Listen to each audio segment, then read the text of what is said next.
Hello everyone, this is HESCast here, back to some more StarCraft 2 Heart of the Swarm 1v1 action. This time it's going to be another game from DreamHack, which is an awesome tournament that just took place not that long ago. And my god, I did not realize how big of a treasure trove the replay pack that they released actually is. They do have a majority of the games. Keep in mind that there were literally hundreds of games played. They have lost a lot of the games of the finals and semifinals and things like that, but a lot of the group stage games are amazing. Like this matchup we're having right here. Down in the bottom right side, it is going to be none other than WhiteRa. And up in the top left side, it is going to be SK's MC. MC versus WhiteRa. Are you kidding me? That's such a legendary matchup. Of course, WhiteRa, well-known, well-loved, one of the funniest Ukrainian players, I think, of all time. He is a great guy. He's like 31 or 32 years old now. He's getting up there, but my god, he has been a pro gamer for like a decade. He's basically been a pro gamer since like the original game came out, so he's pretty OG. Now, MC, on the other hand, not having been a pro gamer as long, although I believe he was a practice partner back in the Brood War days, he is the most earningest player of all time in StarCraft. I think I said that word incorrectly, but you get the idea. He has basically earned more money than anyone else playing StarCraft 2. So, of course, with that comes a lot of fans. It comes a big followership.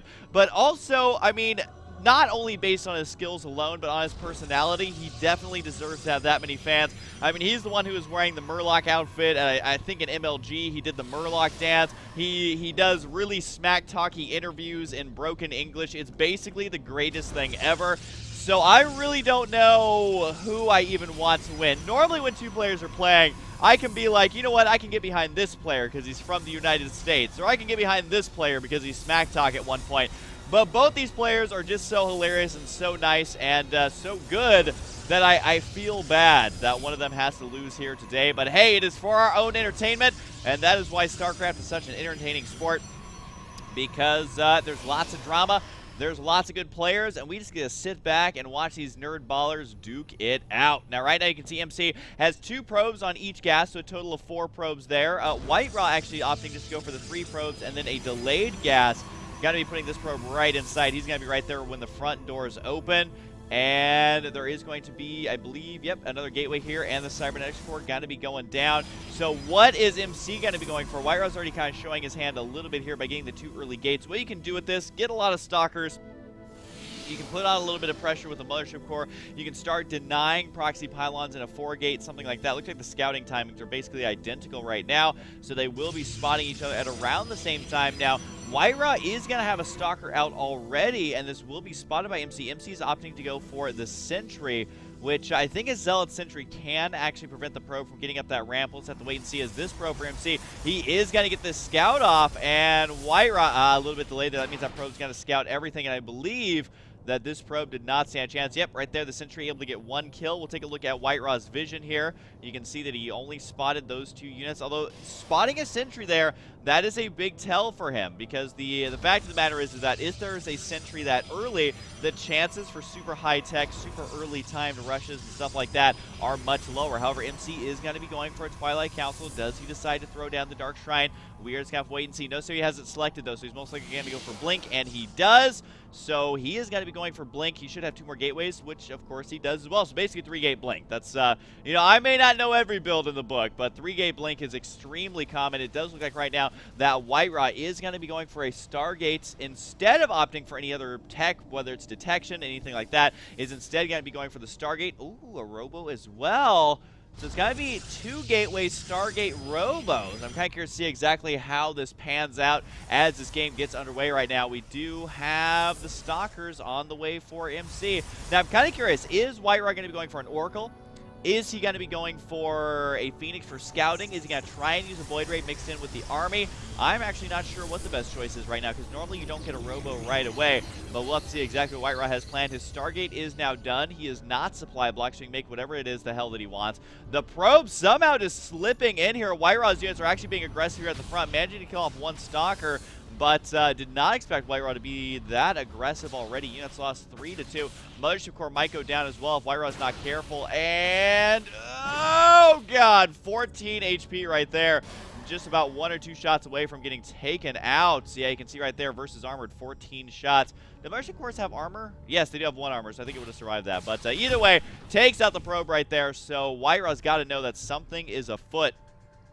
And does he know about the pylon? No, he does not. Look at that. It is out of his vision down there. So now we're going to be seeing a war of micro. And I think WhiteRa is going to have an advantage here. He's going to have the high ground. He's got the sentries to try and cut the army in half or force an early blink. And now he has the immortals. And honestly, this was a great switch here. A great read by WhiteRa. I don't know why he got the Stargate, but as long as he has the immortal right now, he's going to be okay. I think that MC's going to start blinking one at a time. Could focus down that sentry as well if he wanted to. Decides to go for the stalkers, but that's not going to be very even of an exchange. WhiteRa's got to be extremely careful right now. Now, normally in this matchup, you're not going to be seeing an expansion this early out of them. And Martian Core right now is going to be blasting away at a couple of probes here and should be able to do a little bit of damage. Surprise me out. He decides to time warp there. Notice what WhiteRa is trying to do here is delay the gas income as much as possible because he knows that MC is going to be suffering when it comes to gas because he's going to be trying to rely just on pure blink stalkers alone. And there's really no way for MC to blink inside the main base. We don't see a hallucinated Phoenix. We don't see a starport or anything like that that can spot the high ground. 2 Zealots going to be warping in right now. This proxy pylon somehow not spotted. All of a sudden, MC is going to be caught out of position. I mean, yes, he does have 1 stalker, but still, it's going to take a long time for that stalker to kill off the those units right there. Oh, got to be careful with that immortal. Decides to go ahead and back it up. And there we go. Again, though, MC losing a unit here or there. And he actually does lose the stalker. Manages to warp in 2 Zealots in time to help defend. And he'll clean this up, quote-unquote, cost-effectively, but he would have loved not to have to warp in those Zealots. Instead, he would love to continue warping in those Stalkers. You can see immediately throwing in 3 probes into gas as soon as that time warp does dissipate. And does MC know about the pylon now? No, he doesn't. He doesn't know where these units are actually coming from. Now, the problem for MC here is that he's kind of stuck on this blink tech. I mean, look at what else he has on the way. More Stalkers. That's all he can really rely on. Oh my god, the Zealot's just going to run right by into the main base. Might actually be able to make something happen here. Because even if he kills off just a probe or 2, it doesn't matter. He's already managed to kill 9 workers with these Zealots, and this is the scary thing about Zealots, that they have just so much HP that, oh, they're trying to squeeze through there. Not today, though. They will get cleaned up. However, they did force the force fields, which is always a good thing in this matchup right now because there's no Colossus on the field just yet to go ahead and stomp on those. There's going to be MC's hallucinated Phoenix. This is why PvP is so intense. Number 1, scouting is much easier than it used to be in this matchup just because of the hallucinated Phoenix. Both players can be scouting their opponents. But number 2, just the unit choices can really play for a high aggression games. And we got Phoenix, we got Blink Stalkers, especially in this game. The Blink Stalkers being able to spot inside the main base with the Observer and then blinking right in there. And then always there's, you know, just War Prisms and just lots of things you can do. And of course, warping in units all the way across the map. That is going to be something you can do in this matchup always. So it makes for very fast, high-octane, action-packed games, which is so far what we've seen here, as both players have now kind of dusted off their battle wounds. They've licked off the dust off their shoulders. Something tells me I'm getting these slightly mixed up, but that's okay. But overall, you can see both players, having lost a little bit here, are going to be a bit uneasy. Now, we do see MC, his Nexus is about halfway done, but guess what? WhiteRa's already got his double assimilator on the way. The Nexus itself is done, and his income should be better than MC's, because you got to remember also that MC ended up losing a lot of probes here. So this is going to be time that MC is spending on probes, while WhiteRa could be spending it on something else like a Dark Shrine. Now, the Dark Shrine right now, he's not expecting DTs to win for him. Where's that Dark Shrine? Is this button not working? Is my Dark Shrine button? All right, the Dark Shrine button's not working. It is over there, though. See, it's supposed to take me over there. It takes me to the probes, but it's like, nope, we're not taking you to the Dark Shrine, Husky. And we're not taking you to the upgrade, but we will take you to the Immortal. I don't know what's going on there, but either way, a Dark Shrine on the way. Now, these are going to be nice for defending against the Stalkers, just because you can see there's no Observer here. It's just a Phoenix. But also, just making Archons in general are going to be really good in this matchup.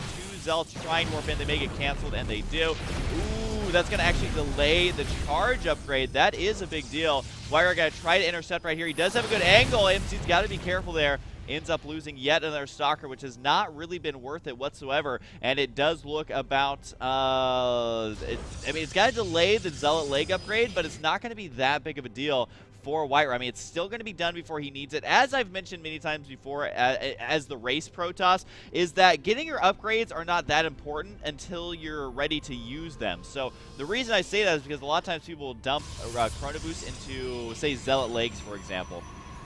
But the thing is that that is a wasted Chrono Boost if you're not using that upgrade, you know, since you're getting it earlier, if you're not using it right when you get it, then the Chrono Boosts haven't really done anything. I mean, yes, it gives you a bit of an insurance policy, but really, you know, on paper, it doesn't help you out that much. So having that delayed, not that big of a deal is all I'm trying to say. A roundabout way of saying it, but there you have it. Anyways, we do have the Archon now out, and a couple of Immortals over here for WhiteRa. We also have the Sentries here. What's MC got going on over here? He's got a lot of Stalkers, a surprising amount of Zealots right now. A couple of Sentries there. The reason I say surprising is because you don't normally see that many Zealots versus Archon, Stalker, Sentry, just because really those Zealots aren't going to be doing all that much, especially since he doesn't have any Colossus. So what is MC spinning his gas on? A lot of times you'll see like mass Colossus and a bunch of Zealots, just because you have no more gas left over. But I'm not really sure where MC's gas is going. I mean, he's sitting at around 300 right now. He does have his own Dark Shrine on the way, so that's where it's going to start going, and he does have the Colossus now on the way. So MC will be able to start dumping that gas. But right now, as it sits, as the cookie crumbles, he is very high on Zealots, which is not a good situation. Now, they aren't Bronze League hero Zealots, I'll give him that. But at the same time, he does not have what he needs. Whoa! Trying to kill the Observer there. But at what cost? Losing 3 Stalkers there, that was a big flub. I think, though, the reason he did that is because he himself has DTs on the way and he wants to scare away WhiteRa. But I feel like he may have shown his hand a little bit too early here. I mean, the fact that he's trying to focus down the Observer so blatantly, the fact that he threw away those units means that the only reason you would ever kill an Observer in this matchup is if there is DTs on the way. I mean, obviously killing them is nice, but given the situation, he knows what's up after losing that Observer. And you can see right now that MC, though, does have 1 Colossus. He has another Colossus on the way.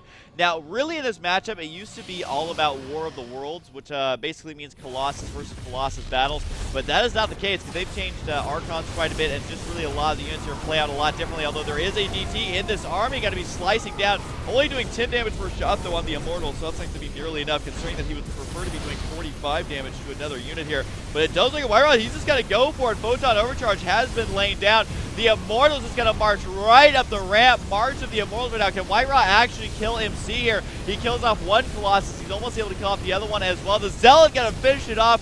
You know how badass that Zealot feels, running up there and slicing a Colossus once, only to have it explode. And there's the GG out of MC. WhiteRa actually able to take a game off of the boss toss himself. MC, one of the most successful players, as I mentioned before, and of course is a Korean player though. So WhiteRa, man, he has still got it. Look at that, even keeping this Archon alive with 1 HP. I love how they're all shields, no health. So anytime you see an Archon with just a little bit of damage on him, but he's still alive on his health, is absolutely impressive there. WhiteRa is getting the absolute right units, attacking at the absolute right time, but that is PvP for you. So that is that. WhiteRa will take a game off MC. That is awesome. Anyways, hope you guys enjoyed, and I'll see you guys next time.